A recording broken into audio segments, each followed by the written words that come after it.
Welcome to the Lance Wallnau Show. Today, I have supernatural updates for you.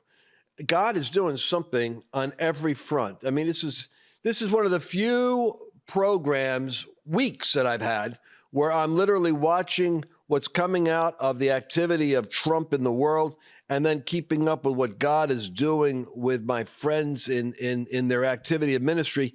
And I want to bring it together with the perfect person who can integrate both conversations with me at the same time. We haven't had him here enough. Mario Murillo, thanks for coming back. My friend, awesome to be here. Now, yes, look, sir.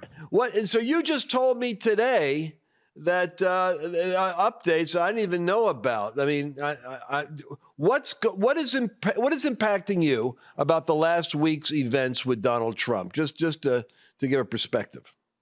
Well, I think we have no further to look than Bishop. You know, Pennsylvania.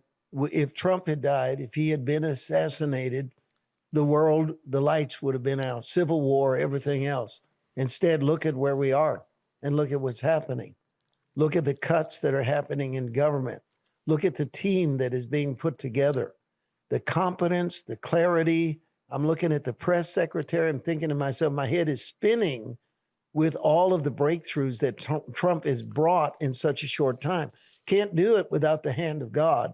There's no doubt in my mind that what's happening now and what's unfolding and the world, the shift, I really believe the globalists do not know what hit them. It was a complete and total reversal of world events. And I'm sitting here thinking the church is got to come to the table now, because if we don't see that we have an opportunity that we'll never have like this again as long as we live, that whatever we're going to say, whatever we're going to preach, whatever we're going to do, we have to do it right now because the doors have blown open. It's kind of like the Jericho walls went down and the days of us circling what needs to happen are over. It's kind of like whatever you got, do it. Whatever solution you have, go into the city with it now because the Right. opportunities are there. And in particular, this shocking update with Gaza that, I was so entertained because I look at this stuff a little different than other people. I know that Rubio is having to do a high wire act every day because he has to stay in alignment with what Donald Trump's doing and not get ahead. But Trump is creating his own policy. He's not consulting. You know him. You know that Netanyahu is doing a press conference and Trump just dropped on him 10 minutes before they went in front of the cameras. You know what? I think I'll just do it myself. What do you mean, Mr. President? I mean, Gaza. I mean, it's rubble. Who's going to rebuild it? It's just going to be a mess if we did the UN. The UN's useless. You know that. I think I'll go in and do it myself. It'll be a whole new development. And to Trump, this is his delight. He can have a whole, what did he call it, on the Riviera? He's going to do. He said a new Riviera, just like the French Riviera in Gaza. and you can see Netanyahu going, it's a pretty audacious idea. I mean, you'll have to work it out with your team, I'm sure. But he's saying, I love it, but who would agree? He never got off the plane thinking Trump was going to say, I'll own it and do it myself. Absolutely. And I think to see this emulsion of Teddy Roosevelt and Ronald Reagan and, Andrew Jackson all in one president. This is an amazing thing to watch. You're absolutely right. People don't know what to do with it. And you know what it does? It increases his leverage with China because one day they're hearing 100% tariffs on all of you, 100%. If you guys are going to go with BRICS, 100% on you, 100% on you. And it's like, oh my God, that's insane. What do you mean 100% tariffs? Overnight, the Mexican peso and the Canadian, everything dropped the moment Trump said tariffs on you all. And then they come to the table the next day. Hey, what's the problem with the fentanyl? Not a problem. Iran just spoke today. Did you hear this one? After Trump says, hey, you guys had an assassination plan. Let me tell you something. I've already given instructions. If you succeed in that, it's obliteration. Basically, the whole nation's going to be a pancake. Done.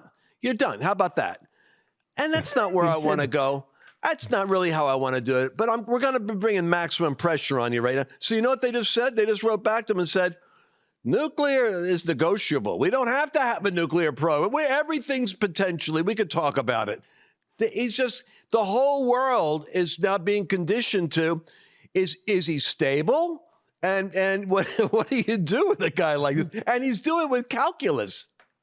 You know, the results are amazing. See, the Democrats didn't even have time to put a rebuttal together. They said, okay, well, this thing you did with Mexico is going to backfire. This thing you did with Canada, these are our allies, and you've been mean to them, and this is not going to work. And then Canada and Mexico start, posturing that we're going to fight back. We're going to do this and that, and then all of a sudden they capitulate on both ends. Both of them are sending troops to the border to make sure they're secure, and the fentanyl is stopped. And then the most hilarious one to me was Colombia, where the president said, no, we're not going to accept these people. And then Trump said, well, here's what's going to happen. And then he goes, okay, well, tell you what, I'll send my plane and I'll help you move them down here. And the Democrats are sitting there going, everything he's doing is bringing results. He hasn't even had to enforce these tariffs, and the changes have occurred. And there's a message to the church in there, Lance. There's a message to the church. What Trump knew that everybody else didn't know is America's power. They didn't realize the authority the United States had. Biden made it look like we had to go hat in hand to the world. And suddenly Trump said, I know what you don't know. I know what they're going to do. If we do this, they're going to do that. And I'm right. The church doesn't understand her authority in the spirit. The counterpart to that is our authority in the Word of God, which we have to thank Kenneth Hagin for in his writings about the authority of the believer. We've got to understand as the body of Christ that we likewise carry authority we don't understand. We don't know how to implement it. We have to go back to our roots. We have been apologizing the way that woke does. We have our own version of it in the church. And men of God have got to be bold. They've got to get in their pulpit and act like they have authority and say, you know what? There are things we're not going to put up with. There are things that we're going to stand on the Word of God, and Satan's going to back down. Just like these people back down, sickness is going to back down. Demons are going to back down. And that's affecting our ministry because we're invading territories we never thought we could. For the first time in our history, we're announcing our tent crusades a year in advance. We're going to have 5 this year. And I want to invite you to about 3 of them, by the way, and I'm going to work on your schedule, a little bit of friendly pressure. But this is going to be a year of massive harvest, massive breakthrough. But Trump is modeling something.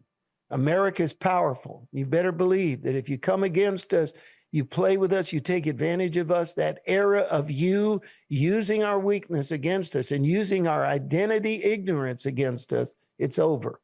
And the church needs the same wake-up call. Wow. Tell me some of the cities you're already gotten your plan to go to. Well, and the first one is Charlotte, North Carolina, where we are closing in on 500 volunteers. We're meeting with pastors on the 22nd. The second is Tyler, Texas, where almost 300 pastors have already signed up to have brunch with me, and we've got the fairgrounds. Then after that, Santa Barbara, California in July, which the Earl Warren Showgrounds, it's a major, major breakthrough and it's a total new model for us because we've gone for the down and outers. Now we're going for the up and inners that are in Santa Barbara. After that, we're going to Michigan, Howell, Michigan. Then we're closing it out in Houston, Texas. The Conroy Fairgrounds will be there in November. It's all set, and the Army's marching. We're excited. Wow. That is, and so, but it's not just that. So we've had in the Courage Tour, we had some phenomenal, it's always unfortunate when you move on to the next event. A lot of people, sometimes we don't stop and go back and say, and here's what you missed or here's what happened, because we're moving on to the next thing. But some amazing miracles happened. And by the providence of God, they were captured. And you've got a movie which is so shocking. I Am Living Proof, themovie.com. And tell us, I'll tell you what, don't tell us. Let me play a trailer, and then I want you to start talking about it. Let's play that trailer right now. Colorado Springs, are you ready?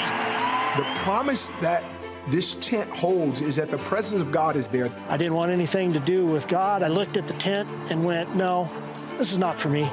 You can be broken on the outside. You can be broken on the inside. I was considering assisted suicide. It was black, truly. Miracles are like magnets. It draws people in because they say, if that happened to them, maybe it will happen to me too. I had doubts when I would be in the worst pain. And I remember saying, Lord, I believe, but help me with my unbelief.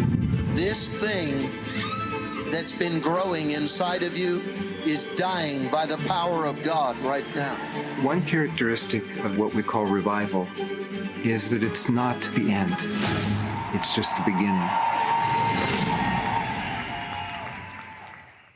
So I'm looking at the faces. I'm looking at the woman down on her knees, and I was sitting 8 feet from her, 10 feet from her. I was there. And what happens so often, Mario, is in these moments when miracles are happening, we don't follow the people out. So you're kind of, you think something happened. The person certainly looks like something happened, but there's no documentation of it. And somehow we ended up with, how did that happen that we ended up with documentation of these miracles? These are actual miracles. So now you go ahead and tell me what's in this movie. This movie tracks the lives of 3 people that were in that meeting in Colorado Springs before, during, and after. And 2 of them were not Christians at the moment of their healing. The 2 that were not Christians had either attempted suicide or were scheduling to have an assisted suicide because their pain and their debilitation physically was so extreme that they didn't have any hope and they were in total despair. How they came to the tent is as amazing as their healing. I'll just throw in one snippet because I know time is of the essence. Stephen, who was on 15 forms of opioids and medication to deal with the pain, and it didn't even touch it, was house-ridden and one day decided to kill himself. So he locked the door to his trailer and lined up all these bottles and began to take these prodigious amounts of pills, just gulping them down, well beyond any possibility of surviving. I mean, enough opioid to kill a horse, and he's taking them in. His neighbor felt a sudden urging that he was in trouble, came over to his trailer, and that locked door opened. She opened it. And he says that door was locked. That was his first clue that there was a God. And how he ended up in the tent and the story of what happened to his spine, which was shredded.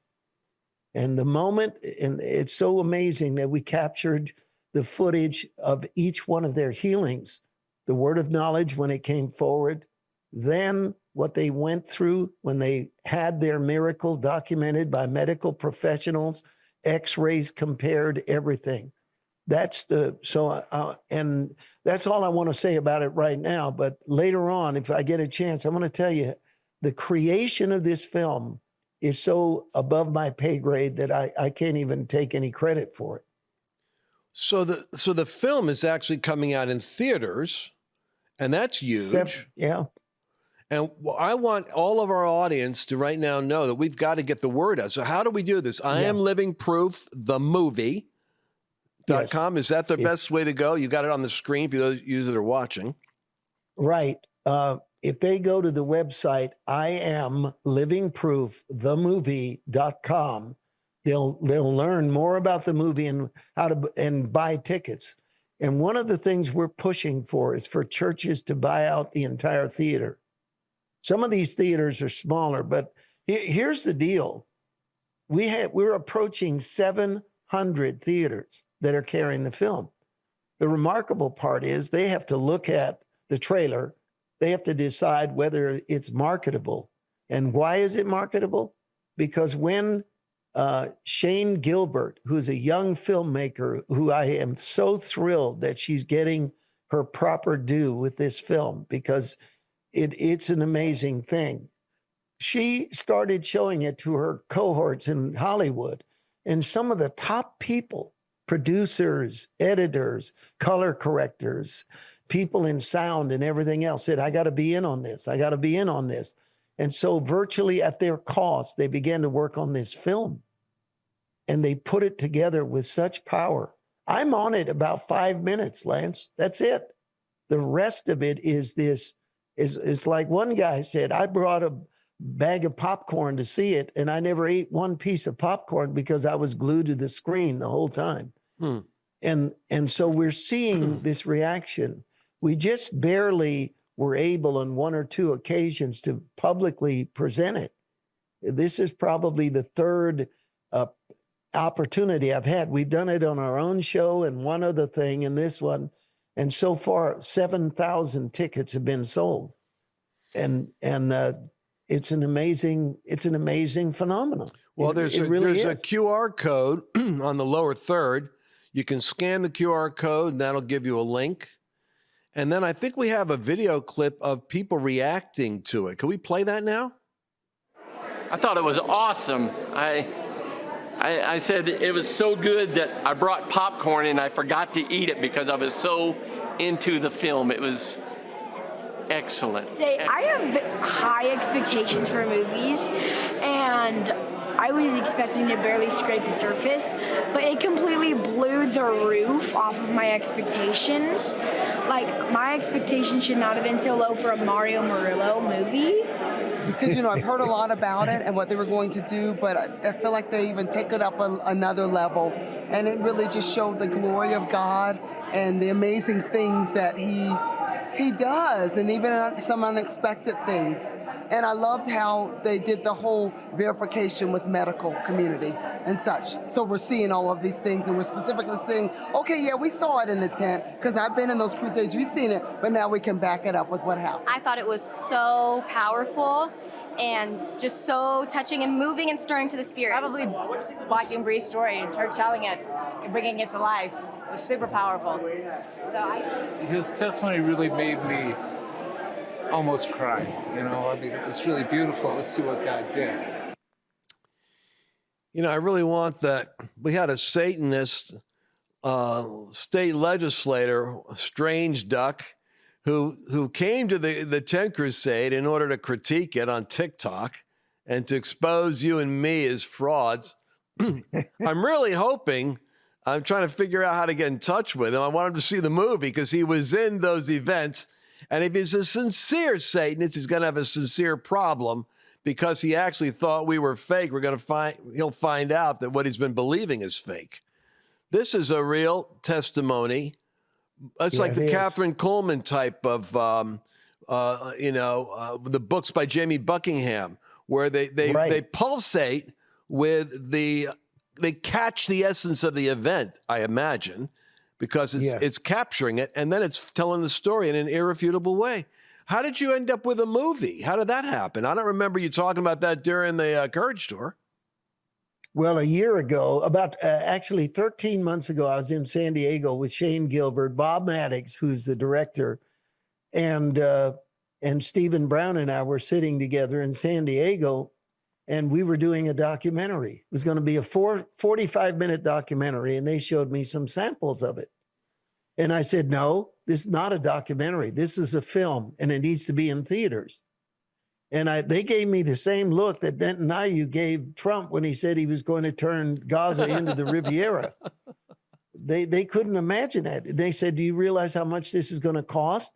I said, it doesn't matter. It doesn't matter. What you have in these short clips you've shown me is a movie, and it needs to be in theaters, and you need to step back and release your creative juices and use all your powers and influence to make this something, a cinematic, in my view, a masterpiece that's going to live on. It's going to live on beyond me and my name or anything. And there's not an iota of exaggeration. There's not a drop of emotionalism in it. I mean, your emotions are gripped by it, especially Bree, her story, because I've never seen a human being suffer more than she did.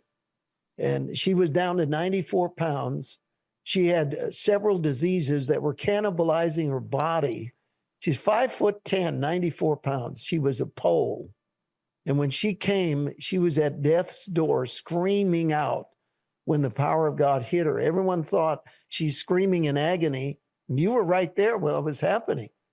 She was screaming out, not in agony, but in the power of God that was removing these diseases from her body. And you know how I knew she was healed? She said we did a premiere and she says, I gained 45 pounds. And to hear a woman say she gained 45 pounds, it had to be a supernatural miracle from the hand of God, is all it is. And it was just an amazing thing. And that's how it turned from a documentary into a film. So I guess these folks, they gave permission to tell their story. Obviously, it's kind of public, right? Yeah. So this is not only medically verifiable, but these are living witnesses that have a story to tell. And well, how did you pick those four? How was those four picked? Well, the three. One is Stephen, Bree, and Mary, and each one of them are compelling for a different reason. And the story is just breathtaking. I was so nervous when I premiered it at Belmont University in Nashville. Belmont University let us use their theater to just let a handful of us see what our movie would look like on the big screen with the big sound. And we were overwhelmed. But the three that were picked because they were capable of engaging the medical community to confirm. A lot of people that get healed in our meetings go to their doctors. Their cancer is gone, totally. But the doctor will say, you know what? It's like a pilot seeing a UFO. I don't want to tell anyone. I'm worried about what my reputation will be like. But these healings were so over the top that chiropractors, medical doctors, physical therapists, all that were connected to these people said, I'll go on record. This is a miracle. This is an absolute miracle from the hand of God. And that's how they were chosen, because of the verification, which is really, really important. Really important. So when does the movie start? Is there a date? Yeah. And the QR code you had, I want to make a quick comment about it. That QR code saves you a step, because it takes you, when you scan that, you'll find out what theater is near you and when the times are, and you can buy a ticket immediately. When you go to the website, you'll get information, but then you'll click another time to get to this. This is a shortcut. And it begins on March the 9th, Sunday, March the 9th. It'll be Sunday, March the 9th, March 10th, Monday, and then Wednesday, the 12th. Those are the 3 days. And so far, we're approaching 700 theaters. And look, it's going to be in Times Square in New York. It's going to be in the City Walk in Los Angeles. And a theater that I used to frequent when I lived in San Francisco was the Metreon, and it's going to be there. And in 25 theaters in Canada. So, folks, if you've ever wanted someone to see a creative and dignified witness of the healing power of God, wow, this is the one. Take your friends, buy them a meal, take them to this movie. It will have a dramatic impact on them. And I was just talking to Eric Metaxas this week about projects he's doing, he wants to do, and trying to get together some people behind it. But he's telling me that the mood in America is that that for so long people were thinking science isn't on the side of faith, and it's being exploded right now. not only is science on the side of faith, it's exploding the arguments against the supernatural because the evidence is there. And so falls right in line with a movement happening in America, which is obliterating secular skepticism and opening people up and saying, well, I want to believe. Is there proof? And how perfect a title for this, Living Proof, is right there. Well, give me a final thought, Mario, because I can't believe we just ran through a whole show together. What are you thinking? Well, it's always an honor to be with my good friend, Lance Wallnau, and God used you prophetically to say to me that all this was going to happen, the tent, the miracles, and really in a sense, and I'm grateful for that. I really am, and I want to thank you for obeying God, and I want to tell the people, I'm going to see you at the movies because this is going to be a life changer. This one is going to be a life changer for anyone who sees it. I'll tell you the truth. This is the kind of movie where you bring someone just because you get two entertainment values. You get the movie and then you get the after the movie as you get to see them process. I'm in on this one. I got some people right now I'm thinking about. I love you, my brother. Thanks for taking the time. We're going to have you on more because we need to talk some more. Please. And we're going to keep doing these updates. God bless you, Mario. Thank you, my friend. God bless you. Bye-bye. All right, this IamLivingProof.com. IamLivingProofTheMovie.com. You don't want to miss it. All right, we'll see you again tomorrow. Did you enjoy this latest episode?